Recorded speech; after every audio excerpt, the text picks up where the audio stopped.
स्वयं the God of death ने आपको ऐसी पावर्स दी हैं जिससे आप इस दुनिया में किसी की भी जान ले सकते हैं महज उनका नाम एक नोटबुक में लिखने से। लेकिन अब एक वर्ल्ड क्लास डिटेक्टिव आपके पीछे पड़ गए हैं आपको जान से खत्म करने के लिए, जिससे बचने के लिए आपको अपने परिवार को, दोस्तों को मैनिपुलेट करना होगा और हर उस शख्सियत की जान लेनी होगी जो आपके रास्ते में आएगा। लेकिन एक छोटी सी मिस्टेक और आपको अपनी जान से हाथ गंवाना होगा, क्योंकि ये बुक द डेथ नोट, इसके रूल परफेक्टली बैलेंस्ड नहीं है। तो आज आप कुछ ऐसी बातें जानेंगे कि अगर आपको डेथ नोट मिल जाती है तो ऐसी गलतियां ना करें जिससे आप डेथ नोट को डिफीट करके खुद द गॉड ऑफ डेथ बन सकते हैं। आखिर कौन से वो रूल्स हैं और आप कैसे डेथ नोट को हरा सकते हैं, ये तो आप जानेंगे इस वीडियो में, क्योंकि आप देख रहे हैं टर्मिनेटर को। ये इंसान बहुत जल्द दुनिया के सबसे डेडलीस्ट किलर बन जाएंगे। ये एक लॉ स्टूडेंट हैं जो जापान के जस्टिस सिस्टम से परेशान हैं। अपने सवालों के जवाब पाने के लिए ये एक्चुअली पुलिस के डेटाबेस को हैक कर लेते हैं और उसके अंदर उन सभी क्रिमिनल्स के रिकॉर्ड ढूंढ लेते हैं जो क्रिमिनल तो है मगर उनको कभी सजा नहीं दी गई। वेल लकीली इनके पास में बहुत जल्द एक ऐसी पावर आने वाली है जिससे इनकी सारी प्रॉब्लम सॉल्व हो जाएंगी। वेल उन क्रिमिनल्स को देखने के लिए ये एक्चुअली खुद एक क्रिमिनल के पीछे चले जाते हैं। एक सीडी बार में जाते हैं और उनको ये शख्सियत मिलती है। ये ज्यादा बुरे तो नहीं, वेल जस्ट एक चाइल्ड किलर है। तो हमारे भैया इनके ऊपर नजर रखे हुए थे। वेल ऑफ कोर्स वो किलर है तो ये उनकी गुद्दी पकड़ लेते हैं। पकड़ ही नहीं लेते, उनकी गुद्दी पे नाइफ भी रख देते हैं और उनके मार के पिछवाड़े पे पुखी लात उनको सीडी बार से बाहर फेंक देते हैं। लेकिन उस सीडी बार के बाहर ही भरी बरसात के अंदर उन्हें रोड के ऊपर एक बुक पड़ी हुई मिलती है और ये वही है जो इनकी पूरी जिंदगी बदल देने वाली है, खुद द डेथ नोट। वेल इनके लिए तो ये बुक मिस्टीरियस है तो ये इसको घर ले जाते हैं और इसकी पूरी जांच पड़ताल शुरू कर देते हैं। वेल ये बुक जितनी मिस्टीरियस है उतनी ही ज्यादा पावरफुल भी है, मगर कहते हैं कि पावर के साथ आती हैं जिम्मेदारियां, मगर यहाँ जिम्मेदारियों की जगह आए थे रूल्स। इस बुक के ऐसे 5 मेजर रूल्स जिसके बिना ये काम नहीं करेगी। किसी भी शख्सियत को जान से मारने के लिए आपको उस शख्सियत का एक्चुअल और फुल नेम इस बुक के अंदर लिखना होगा एंड उसके लिखने के विद इन 40 सेकेंड्स उस इंसान की जान चली जाएगी। अब हम मानते हैं कि ये सेम बुक आपको मिल गई और वेल हम में से कोई भी इस बात पर विश्वास नहीं करने वाला, क्योंकि जादू ऐसे तो काम नहीं करता। सो इस फर्स्ट रूल को कंफर्म करने का एक ही तरीका होगा और वो है हम किसी का इसके अंदर नाम लिखकर ट्राई तो जरूर करेंगे और यही होगी सबसे बड़ी मिस्टेक जो हमें डेथ नोट की जर्नी में यही खत्म कर देगी। जस्ट बिकॉज इसके अंदर आपने जैसे ही नाम लिखा एक्चुअली में उस पर्सन की 40 सेकंड में डेथ हो जाएगी और वो डेथ आपकी जिंदगी से हमेशा के लिए जुड़ जाएगी। अब से 40 सेकंड पहले आप एक नॉर्मल इंसान थे मगर अब आप एक किलर बन चुके हो। सो सबसे बड़ी मिस्टेक, हम कभी भी किसी भी नॉन इंसान का नाम इसके अंदर नहीं लिखने वाले। वेल दूसरा तरीका इसको टेस्ट करने का हो सकता है एक सेलिब्रिटी की डेथ, और क्योंकि वो टीवी पे हमेशा छाए रहते हैं तो आपको पता लग जाएगा कि ये चीज एक्चुअली वर्क करी या नहीं। मगर इसमें एक बहुत बड़ी प्रॉब्लम है, बिकॉज एक सेलिब्रिटी की डेथ होती है तो उसकी इन्वेस्टिगेशन बहुत हाई लेवल होने वाली है और इवेंचुअली पुलिस आप तक पहुंच ही जाएगी। सो फर्स्ट रूल को चेक करने का एक्चुअली सबसे बेस्ट तरीका है किसी ऐसी शख्सियत का नाम लिखना जो ऑलरेडी मरने के कगार पे हो। कोई ओल्ड पर्सन या फिर एक्चुअली कोई बीमार पर्सन जो हॉस्पिटल में अपनी जिंदगी और मौत के बीच में जूझ रही हो। और यही चीज एक्चुअली हमें इंट्रोड्यूस कराती है second rule of death note से। डेथ नोट एक्चुअली तभी वर्क करेगी जब इसमें नाम लिखने वाली शख्सियत जिसका नाम लिखा जा रहा है उस इंसान के चेहरे को जानती हो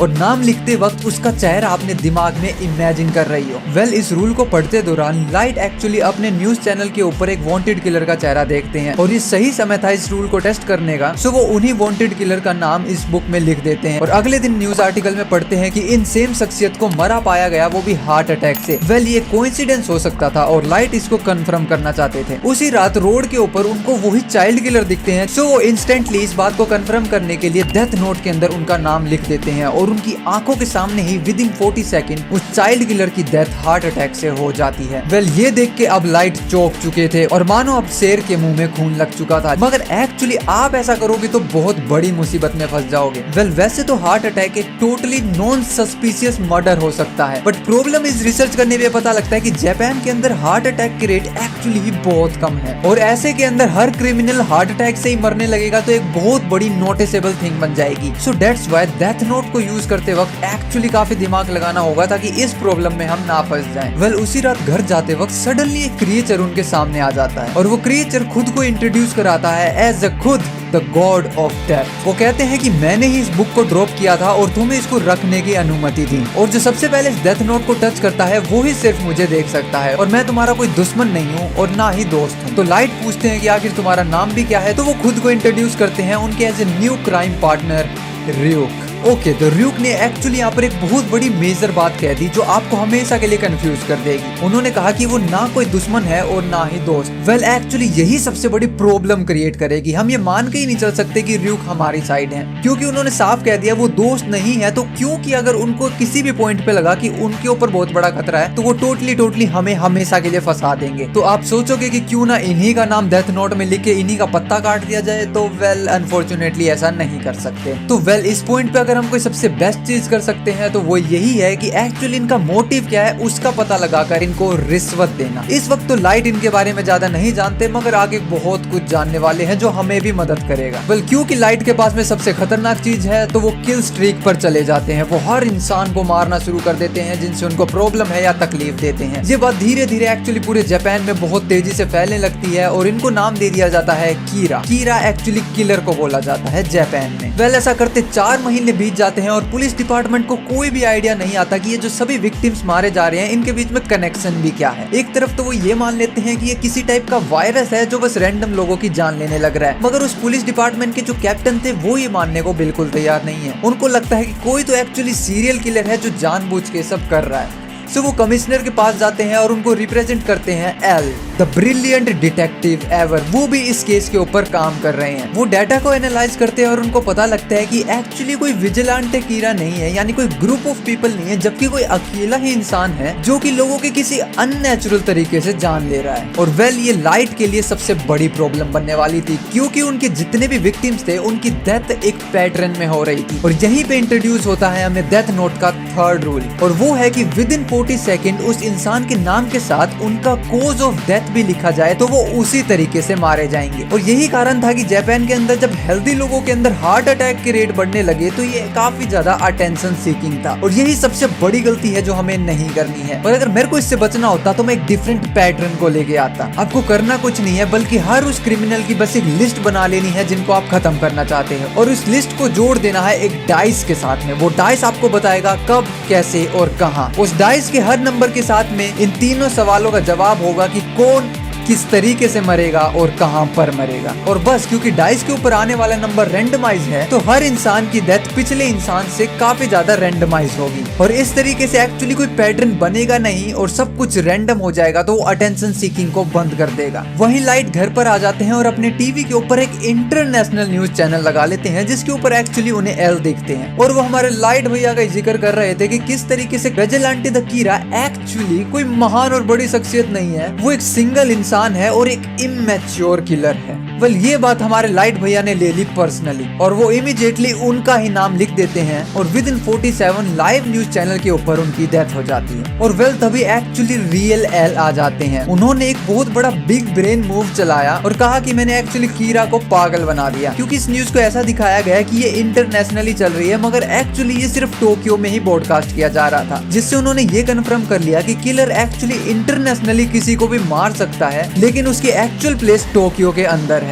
वही रात को लाइट अपनी फैमिली के साथ डिनर कर रहे थे और उनको मालूम पड़ता है कि उनके डैड ही एक्चुअली इस इन्वेस्टिगेशन के मेन चीफ हैं। वेल हमारे लाइट भैया ओवर कॉन्फिडेंट हैं तो अपने डैड को ही ऑफर करते हैं कि वो उनकी इस केस में मदद कर सकते हैं, लेकिन उनके डैड नहीं चाहते कि उनके बेटे इस केस में इन्वॉल्व हुए, तो उनको मना कर देते हैं। इससे अपसेट होकर वो वापस अपने रूम में जाते हैं और दोबारा से पुलिस के डेटाबेस को हैक कर लेते हैं। रिपोर्ट्स में उनको मालूम पड़ता है कि एक्चुअली डिटेक्टिव एल को ये मालूम है कि किलर एक हाई स्कूल स्टूडेंट है। ये जान के लाइट एक्चुअली अंदर से हिल जाते हैं, क्योंकि डिटेक्टिव अब धीरे धीरे काफी उनके करीब पहुंचने लगे थे। 3 दिन के बाद पुलिस को एहसास होता है कि हर एक क्रिमिनल एक्चुअली 1 घंटे के इंटरवल में मर रहा है, जैसे कि मानो उनकी डेथ को किसी ने स्केड्यूल कर रखा हो। एल बताते हैं कि कीरा एक्चुअली डेथ के टाइम को भी मैनिपुलेट कर सकते हैं, मगर फिर भी सभी क्रिमिनल्स एक फिक्स्ड इंटरवल में ही मारे जा रहे हैं। और ऐसा तब से हुआ है जब से पुलिस ने ये पता लगाया है कि वो एक स्टूडेंट है। वेल इससे एल को ये पता लग गया कि एक्चुअली कीरा ने ये जान लिया है कि उन्हें ये पता है कि कीरा एक स्टूडेंट है, यानी कि उनका डेटाबेस हैक हो चुका है। वेल इस पॉइंट पे अगर मैं डिटेक्टिव होता तो मैं सारे ही डेटाबेस को एनालॉग ले जाता, यानी जितनी भी इन्वेस्टिगेशन अब होती वो कागजी कार्रवाई पर होती। लेकिन फिर भी पुलिस के डेटाबेस को ऐसे ही ऑनलाइन रखा जाता एज ए डिकोय, यानी कि वहां जाने वाली सारी इंफॉर्मेशन फेक होती। और धीरे धीरे कीरा के पास पहुंचने के लिए अब पर्टिकुलर स्कूल के ऊपर फोकस करा जाने वाला था। और वेल हम ये भी जानते हैं कि जब कीरा काफी अंडर प्रेशर होते हैं तो वो बुरी तरीके से इमोशनली रिएक्ट करते हैं। सो मैं एक्चुअली डिकोय डेटाबेस के ऊपर बस इतनी सी स्टेटमेंट डाल देता कि कीरा के स्कूल की डीन पुलिस स्टेशन के अंदर एक टेस्टिमनी देने आ रहे हैं 1 घंटे के अंदर। बस अब 1 घंटे के अंदर जोन से भी स्कूल के डीन जान से मारे जाते, वही पता लग जाता कि एक्चुअली कीरा कौन से स्कूल में पढ़ते हैं। वही शाम को घर जाते वक्त लाइट को पता लगता है कि कौन उनको फॉलो कर रहा है। वेल उनको ये पता लगाना होगा कौन उनको फॉलो कर रहा है, इससे पहले वो उनको एक्चुअली पकड़ ले। तो डेथ उनसे पूछते हैं कि वो किस तरीके से स्टोकर का पता लगाने वाले हैं। तो वेल वो दोबारा से डेथ नोट को उठा लेते हैं और वहाँ इंट्रोड्यूस होता है 4th रूल।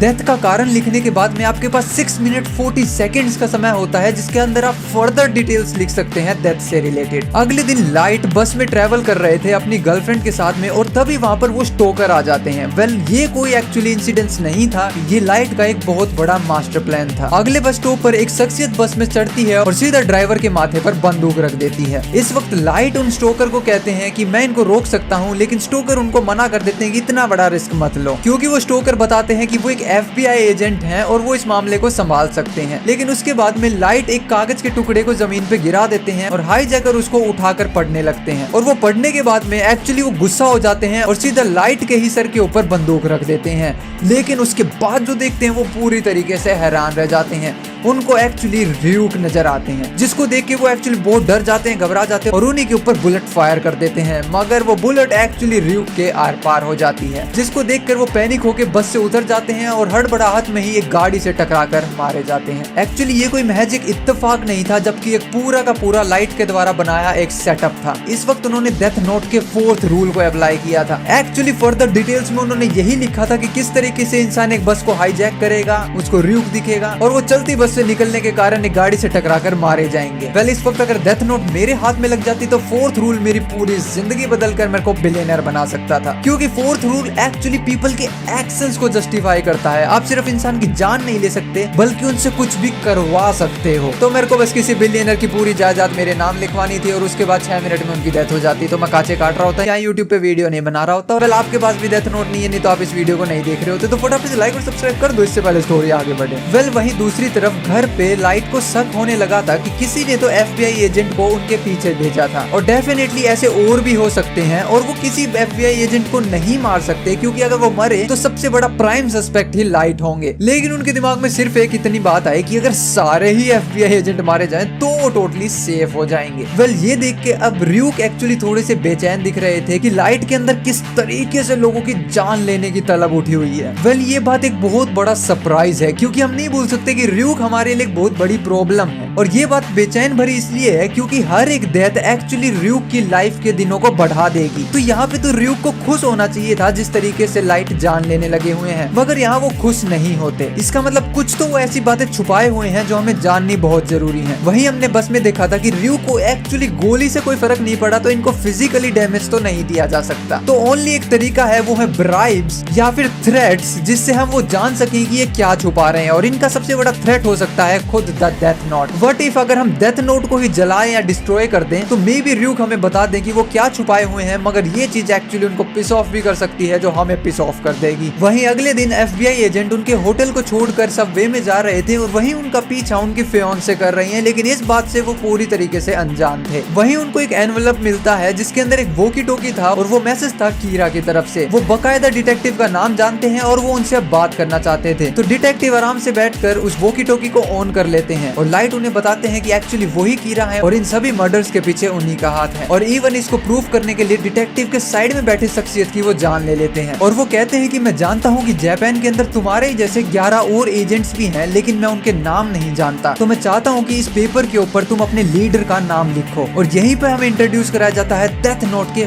5th रूल से, और वो था कि कोई भी डेथ नोट को यूज कर सकता है अगर वो उस शख्सियत का नाम और चेहरा जानता है। उसके बाद वो कहते हैं कि अपना लैपटॉप खोलो, उन सभी 12 एजेंट्स के नाम इन बने हुए कॉलम्स के ऊपर लिख दो। और यही वो पॉइंट था जब सबसे बड़ा लाइट ने ट्रिक यूज किया। एक्चुअली उन कॉलम्स के नीचे एक और पेज था और वो पेज और कोई नहीं, डेथ नोट का पेज था। और इस तरीके से उन सभी एजेंट्स की जान चली गई। वही एजेंट खुद उस ट्रेन से जब बाहर निकलते हैं तो स्टेशन पे उनको भी दिल का दौरा पड़ जाता है और वो वहीं नीचे गिर जाते हैं। अपना चेहरा ऊपर उठा के देखते हैं तो उनके सामने लाइट खड़े थे। इवन उनकी फ्यून से उनको बचाने के लिए आती है, मगर इस वक्त तक देर हो चुकी चुकी थी और लाइट की ट्रेन वहाँ से निकल जाती है। लेकिन इस पॉइंट पर लाइट ने एक्चुअली एक और अपने बड़े एनिमी को जन्म दे दिया, उस एजेंट की फियांसे। वेल, लेकिन इस पॉइंट पर लाइट ने एक बहुत बड़ी गलती कर दी जो मैं पर्सनली कभी भी नहीं करना चाहता, और वो था एजेंट से कनेक्ट करना, लेकिन ट्रेन में। जब आप एजेंट की सारी इंफॉर्मेशन जानते ही हो तो मेक श्योर उनको किसी ऐसी जगह पर बुलाओ जहाँ पर दूर दूर तक कोई सीसीटीवी कैमरा ना हो। दूसरी सबसे बड़ी प्रॉब्लम खुद FBI एजेंट्स। अगर मैं होता तो पर्सनली कभी भी FBI एजेंट्स को मारने की नहीं सोचता, क्योंकि सारे FBI एजेंट मारे गए उससे ये कंफर्म होता है कि कोई तो एक्चुअली इनसाइडर है जो सारी इंफॉर्मेशंस को लीक कर रहा है, और किसी न किसी तरीके से किलर का एजेंट्स के साथ में कोई ना कोई संबंध है। और इस टाइम पर क्योंकि आपके फादर ही इस इन्वेस्टिगेशन के चीफ हैं, सो आप ऑटोमेटिकली एक प्राइम सस्पेक्ट लिस्ट में आ जाते हो। जबकि एक्चुअली मैं 2 लोगों को हायर करता जिनमें से एक कन्फेस करता कि मैं ही एक्चुअली विजिलेंटे का कीड़ा हूँ, और जब पुलिस उनके मत्थे पर बंदूक रखकर उनसे एक्चुअली सबूत मांगती, उसी वक्त दूसरा इंसान वहाँ मरने की एक्टिंग करता, और तब फर्स्ट किलर कहता कि मैंने ही इनको मार दिया, और उसी वक्त मैं फर्स्ट किलर का नाम डेथ नोट में लिख देता उन डिटेल्स के साथ में कि वो पुलिस की कस्टडी में है। तब तक वो ना बोल सकते, ना खा सकते, ना पी सकते, जिस कारण से उनकी पुलिस कस्टडी में ही डेथ हो जाती। वहीं अगले दिन चीफ पुलिस स्टेशन के अंदर एक अनाउंसमेंट कर देते हैं कि इस वक्त कीरा सिर्फ क्रिमिनल्स की जान नहीं ले रहे जबकि इनोसेंट लोगों को भी मार रहे हैं, तो आप इस इन्वेस्टिगेशन को छोड़कर एक्चुअली जा सकते हो, जिसके कारण से मोस्ट ऑफ द मेंबर्स वहां से चले जाते हैं। लेकिन स्टिल 6 मेंबर्स वहां रुकने का फैसला करते हैं। इसी कारण से पुलिस फ्रस्ट्रेट हो जाती है और वो एल को कहती है कि आपको अपना चेहरा दिखाना होगा अगर इस इन्वेस्टिगेशन को कंटिन्यू रखना चाहते हो तो डिटेक्टिव अपनी टीम को लेके एक होटल में पहुंच जाते हैं एल से मिलने के लिए, और वो जो देखते हैं वो देख के टोटली सरप्राइज थे। एल कोई महान डिटेक्टिव नहीं जबकि एक बच्चे लगते हैं। उन्हें बताते हैं कि अगर वही कीड़ा होते तो उनको इन सब के नाम मालूम होते और इस वक्त तक वो सभी के सभी डेड होते। इस कारण से डिटेक्टिव को लगने लगता है कि वो एक्चुअली एक लूजिंग पॉइंट पर जा रहे हैं जहां वो सब हार जाएंगे, लेकिन तभी वो एक मास्टर प्लान का यूज करते हैं। वहीं हमें दिखाया जाता है कि हर वक्त कैंडीज को ठूसते रहते हैं। फर्स्ट पॉइंट पे लगता है कि ये इंसान एक्चुअली पागल है, मगर एक्चुअली पागल नहीं, बहुत शातिर है। कैंडीज क्योंकि बहुत ज्यादा कैलोरीज को होल्ड करती हैं, और कैलोरीज आपको एक्चुअली बहुत एनर्जी देती हैं और जागे रहने में मदद करती हैं। दैट्स व्हाई वो इतनी कैलोरीज इनटेक करते हैं ताकि वो हर वक्त जागते रहें और हर एक पॉइंट पर नजर रख सकें। वहीं दूसरी तरफ हमारे जो डेड एजेंट की फियांसे थी नाओमी, वो नाओमी अब निकल जाती है तलाश पर, मगर वन पीस की नहीं जबकि इस किलर की। वो हाईजैकिंग वाले बस आर्टिकल को पढ़ती हैं और बस ड्राइवर के पास पहुंच जाती हैं। वो ड्राइवर उनको बताते हैं कि एक लड़के से तो वो जद्दोजहद कर रहे थे, लेकिन पुलिस के आने से पहले ही वो वहां से गायब हो गया। वहीं दूसरी तरफ एल सर्वेलेंस टेप को देख रहे थे और तभी उनको फुटेज में एक ऐसी चीज दिखती है जो उनके होश उड़ा देती है। वो कहते हैं कि उन्होंने एक लिस्ट बनाई है जिसके अंदर सभी पुलिस डिपार्टमेंट की फैमिली के लोग हैं, जिसके अंदर इवन खुद चीफ के बेटे भी थे। ना वो जानते हैं कि एक्चुअली FBI एजेंट लाइट को फॉलो कर रहे थे, और इवन वही जो उनकी फियांसी है वो भी एक सीक्रेट एजेंट है FBI में। तो अगर वो एजेंट का पीछा कर रही थी तो डेफिनेटली उनको कुछ ऐसा मालूम है जो कि लाइट के लिए एक बड़ी प्रॉब्लम हो सकता है, जिसके कारण से एल फैसला करते हैं चीफ के घर पर कैमरा लगाने के लिए अगले 7 दिनों तक, ताकि वो लाइट के हर छोटे बड़े कदम के ऊपर ध्यान रख सके। वहीं अगले दिन लाइट कॉलेज में अपनी गर्लफ्रेंड से मिलते हैं, लेकिन एक्चुअली उनके पीछे एक विमेन आ रही थी जो और कोई नहीं उन्हीं डेड एजेंट की फियांसे थी। वो लाइट को एक कार्ड देती हैं और कहती हैं कि उनके फियांसे मर गए और उनका डाउट टोटली लाइट के ऊपर है, लेकिन लाइट इस बात को डिनाई कर देते हैं और उनकी गर्लफ्रेंड भी उनको फेवर करती है। लेकिन तभी वो एक पेज निकालते हैं और उस पेज पर उनका नाम लिख देते हैं, और वो पेज एक्चुअली डेथ नोट का ही था। मगर सरप्राइजिंगली उस विमेन को कुछ भी नहीं होता। अब ये बात टोटली सरप्राइजिंग थी, और इसके जवाब में वो विमेन कहती है कि तुम मेरे को नहीं मार सकते क्योंकि मैंने तुम्हें एक्चुअली फेक नाम बताया है।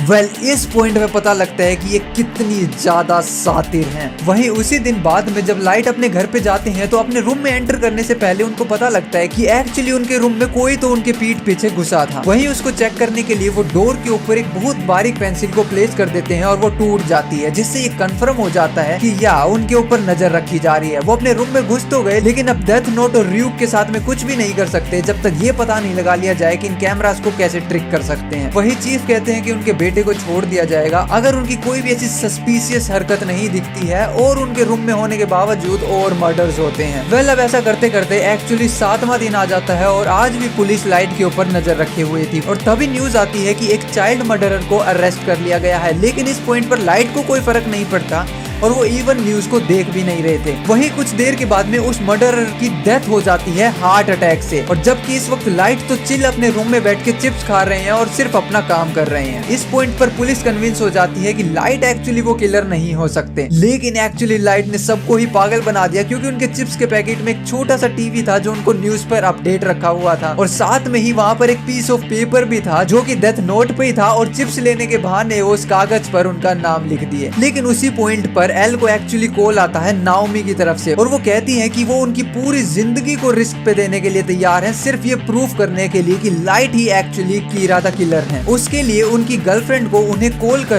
आर्ट गैलरी में मिलने के लिए बुलाना होगा। वहीं लाइट उस आर्ट गैलरी में पहुंच जाते हैं, लेकिन इस वक्त पुलिस वहां के सीसीटीवी कैमरा से ये सब कुछ देख रही थी, और नाओमी उनकी गर्लफ्रेंड को होस्टेज बना लेती हैं और उनको कहती हैं कि ये मान लो कि तुम ही कीरा हो। लेकिन लाइट मना कर देते हैं, कहते हैं कि इनको जाने दो और मैं कीरा नहीं हूँ। लेकिन नाओमी अपना एक्चुअल नाम लाइट को बता देती हैं और कहती हैं कि अगर हिम्मत है तो मेरे को यहीं पे जान से मार दो। लाइट इवन अपनी जेब में से एक पेन निकालते हैं, लेकिन रुक जाते हैं क्योंकि उनको पुलिस के सायरन की आवाज आ जाती है। वहीं लाइट की गर्लफ्रेंड एक्चुअली उनको धक्का मारकर वहां से भागने लगती है, लेकिन नाओमी अपनी जेब में से बंदूक निकालकर उनकी पीठ पे गोली मार देती है और उनकी वहीं डेथ हो जाती है। ये देखकर लाइट बुरी तरीके से टूट जाते हैं, रोने लगते हैं, मगर स्टिल ये सब कुछ प्री प्लान्ड था। सबवे के दौरान लाइट को पता लगता है कि उनका एक्चुअली एक फोल्डर गिर गया जिसके ऊपर एक क्रॉस बना हुआ था। वो क्रॉस उनको लीड करता है चर्च तक, और चर्च में उनको मालूम पड़ता है कि एक्चुअली उनकी शादी होने वाली थी। सो उन रिकॉर्ड्स में से लाइट को एक्चुअली उनका रियल नेम मालूम पड़ जाता है और वो उनका नाम डेथ नोट में लिख देते हैं। वो लिखते हैं कि वो कीरा को आर्ट गैलरी में बुलाएगी, और साथ में वो लिख देते हैं कि उनकी गर्लफ्रेंड भी गोली लगने के कारण मारी जाएगी,